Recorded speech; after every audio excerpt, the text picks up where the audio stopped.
இடரினும் தளரினும் எனதுரு நோய் தொடரினும் உங்கடல் தொழுது எழுவேன். கடல் தனில் அமுதொடு கலந்த நஞ்சை மிடரினில் அடக்கிய வேதியனே.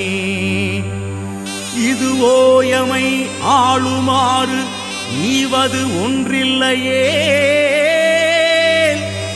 அதுவோ உமதின் அருள் ஆவடுதுறை அரணே.